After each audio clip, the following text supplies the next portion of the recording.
संतों की एक सभा चल रही थी। किसी ने एक दिन एक घड़े में गंगा जल भरकर वहां रखवा दिया ताकि संत जन जब प्यास लगे तो गंगा जल पी सकें। संतों की उस सभा के बाहर एक व्यक्ति खड़ा था। उसने गंगा जल से भरे घड़े को देखा तो उसमें उसे तरह तरह के विचार आने लगे। वो सोचने लगा, ये घड़ा कितना भाग्यशाली है। एक तो इसमें किसी तालाब पोखर का नहीं बल्कि गंगा जल भरा गया है। दूसरे, ये अब संतों के काम आएगा। संतों का स्पर्श मिलेगा, उनकी सेवा का अवसर मिलेगा। ऐसी किस्मत किसी किसी की होती है। घड़े ने उसके मन के भाव पढ़ लिए और घड़ा बोल पड़ा, बंधु, मैं तो मिट्टी के रूप में शून्य पड़ा, सिर्फ मिट्टी का ढेर था, किसी काम का नहीं था। कभी ऐसा नहीं लगता था कि भगवान ने हमारे साथ न्याय किया है। फिर एक दिन एक कुम्हार आया।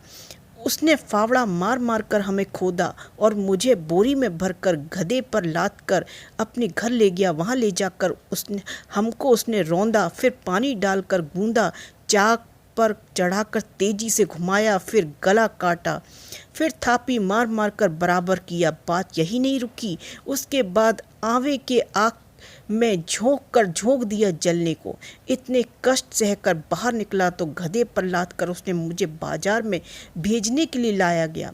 वहाँ भी लोग मुझे ठोक ठोक कर देख रहे थे कि ठीक है कि नहीं। ठोक पीटने के बाद मेरी कीमत लगाई गई तो क्या बस 20 से 30 रुपए। मैं तो पल पल यही सोचता रहा कि हे ईश्वर, सारे अन्याय मेरे साथ करना था। रोज एक नया कष्ट, एक नई पीड़ा देती हो। मेरे साथ बस अन्याय ही अन्याय होना लिखा था, लेकिन ईश्वर की योजना कुछ और ही थी। किसी सज्जन ने मुझे खरीद लिया और जब उसमें गंगा जल भरकर संतों की सभा में भेज दिया, तब मुझे आभास हुआ कि कुम्हार का वह फावड़ा चलाना भी उसकी ही कृपा थी, ईश्वर की। उसका मुझे वह गूंदना भी उसकी ही कृपा थी। मुझे आग में जलाना भी उसकी मौज थी और बाजार में लोगों के द्वारा ठोके जाना भी उसकी मौज थी।